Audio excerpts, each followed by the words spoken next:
Alors oui, le mercredi, en alternance avec Geneviève Saint-André, elle nous a promis un changement, une amélioration, je ne sais pas comment le dire, mais bref, elle nous amène un nouveau sujet aujourd'hui. Elle ne nous lâche pas dans l'art et la culture. Bonjour Geneviève Saint-André. Bonjour, ça va bien?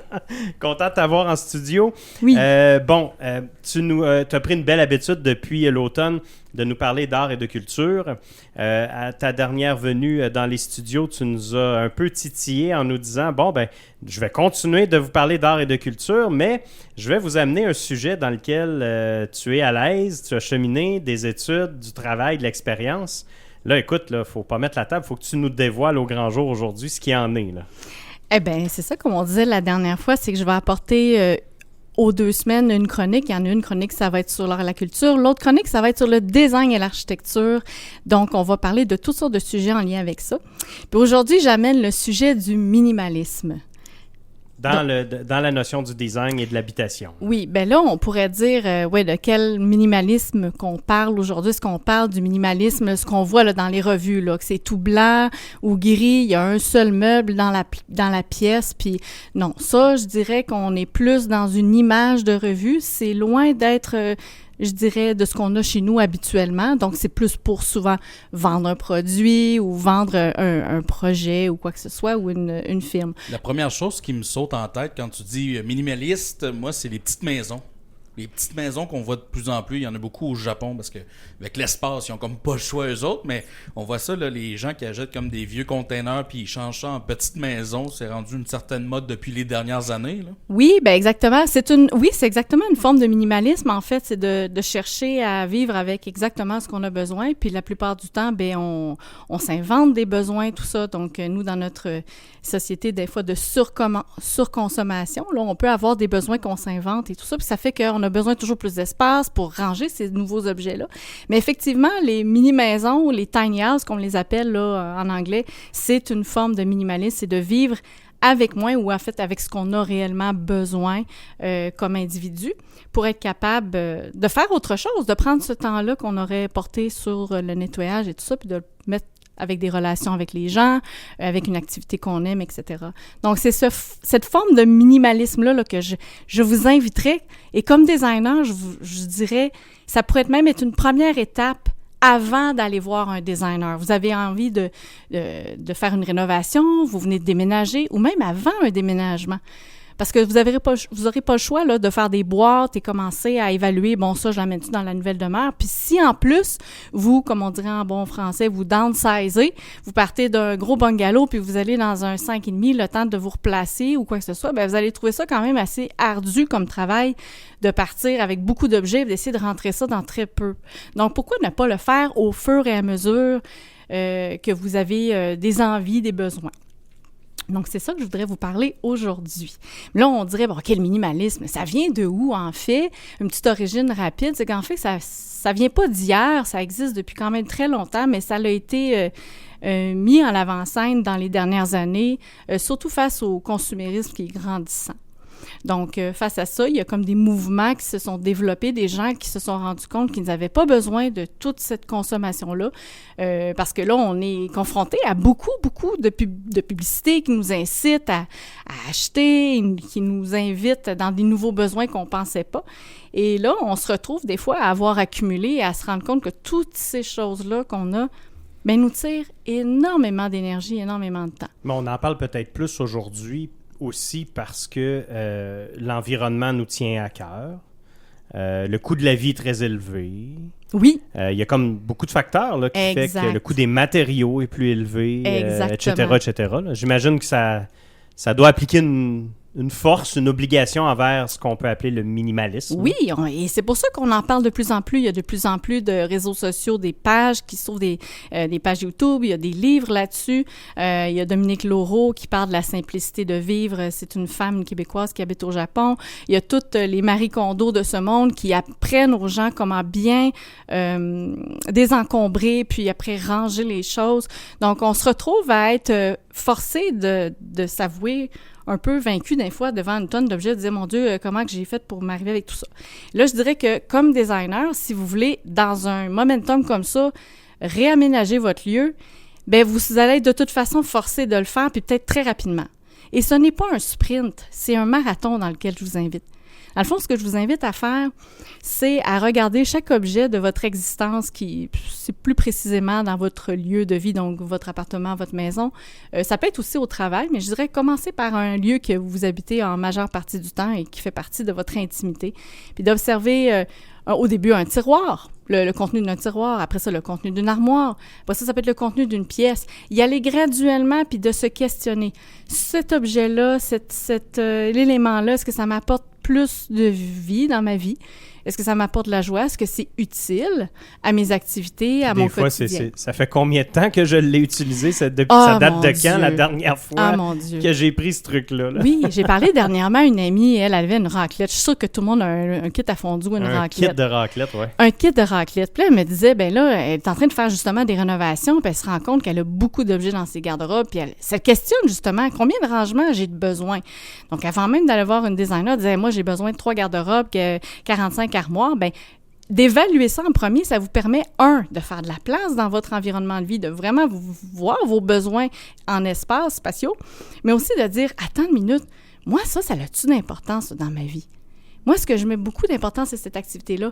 Et si non, mais comment je pourrais faire? Donc, automatiquement, ça vous amène à une meilleure connaissance de vous. Puis cet espace-là que la raclette prenait, là, ben peut-être que c'est autre chose qui va le remplacer. Alors, ce qui est arrivé, et il y a plein de belles suggestions par rapport, à exemple, des objets comme ça qu'on utilise juste une fois par 2-3 ans. Mais pourquoi pas en faire comme un objet en partage dans votre famille? C'est comme une garde partagée. Chacun utilise le kit à raclette quand il y en a de besoin, puis il se promène d'une maison à l'autre. Ou d'en faire partie avec Partage Club, en faire profiter la communauté dans laquelle vous êtes avec un regroupement comme ça qui partage les ressources. Bien, Partage Club, je prends quand même un 30 secondes pour le rappeler. C'est le fun que tu en parles, Geneviève. Il y a quelques semaines, Jonathan, je pense que c'est cet automne, avant Noël, on a accueilli une des responsables de Partage Club.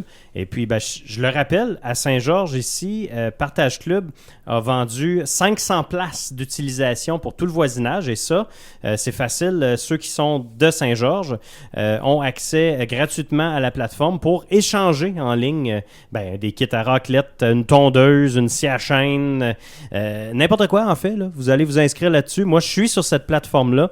Et puis, vous pouvez facilement échanger du matériel comme ça au lieu de se le procurer. Peut-être que moi, je possède quelque chose que mon voisin n'a pas, vice-versa, puis on peut échanger. Donc, je fais du pouce là, sur ce que tu dis, parce que tu l'as nommé, mais c'est une belle application pour pouvoir, c'est quoi de le dire, mettre en application un peu le minimalisme. Là. Oui.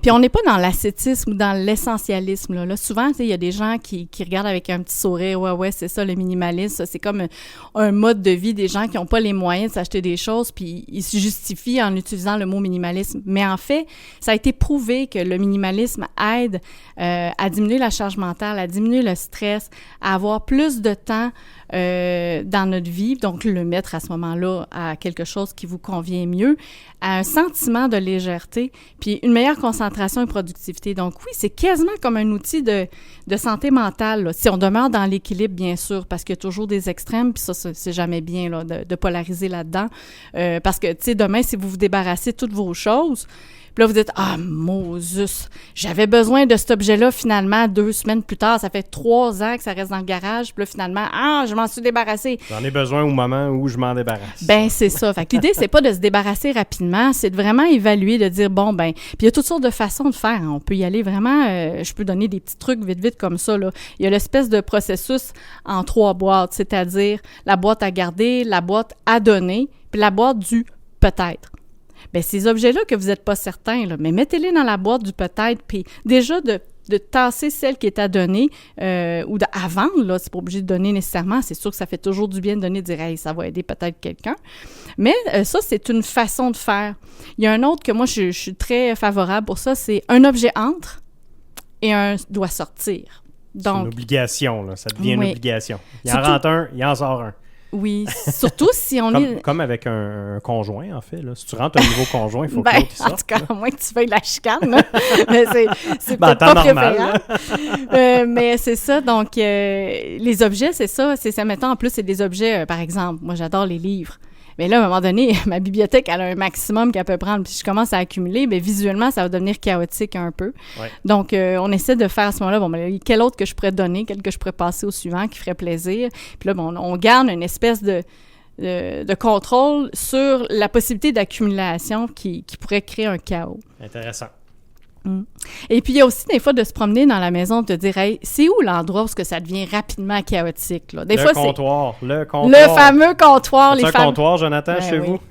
Ils sont bien ramassés chez nous. Ah ouais, ça va bien les comptoirs? Oui, souvent le soir, on prend la peine de justement toujours ramasser puis que tout soit beau. Ouais. Ça l'aide qu'on a des chats que si on laisse quoi que ce soit sur les comptoirs, ils vont sacrer ça à terre. Là, fait que... Ah, bien, il y a quelque chose qui force aussi à ça. C'est ça, dans le fond. Ça peut aider. Oui. il y a des aidants, il y a des nuisibles, mais il y a des aidants aussi. Bien, c'est ça. Fait que c'est d'aller un processus vraiment plus lent, d'y aller avec quand ça nous tente aussi. On ne se forcera pas à faire ça une journée ça ne nous tente pas parce qu'on aime nos objets puis on se dit non. Mais c'est vraiment l'idée de penser, est-ce que j'en ai vraiment besoin, comme dirait un fameux comptable québécois. Puis oui, c'est bon pour notre portefeuille, oui, c'est bon pour l'environnement, c'est aussi bon pour la charge mentale. Puis le temps et l'argent retrouvés, mais on peut le mettre à quelque chose qui nous convient mieux. Donc, suite à ça, quand ce beau travail-là est fait, bien, votre designer vous retrouve avec un reset là, bien entamé, puis il va vous aider, dans le fond, à voir plus clair à partir de ce moment-là avec vos besoins. Parce que vous allez avoir pris le temps là, de regarder ce qui vous convient, puis ce que vous aimez, puis vos aspirations, etc. Donc, tout ça, c'est dans l'idée d'un mieux vivre, puis apprécier ce qu'on a, puis avoir plus de temps pour les gens et les activités qu'on aime, en fait. Fait que c'est juste bénéfique, tout ça. Donc, c'est du point de vue designer, mais pas dans le minimalisme qu'on peut penser, mais plus dans le minimalisme préventif avant d'entamer un grand changement dans notre lieu. Ben, c'est intéressant parce qu'effectivement, le minimalisme peut avoir un petit côté péjoratif d'une certaine façon dans ce qu'on en entend habituellement.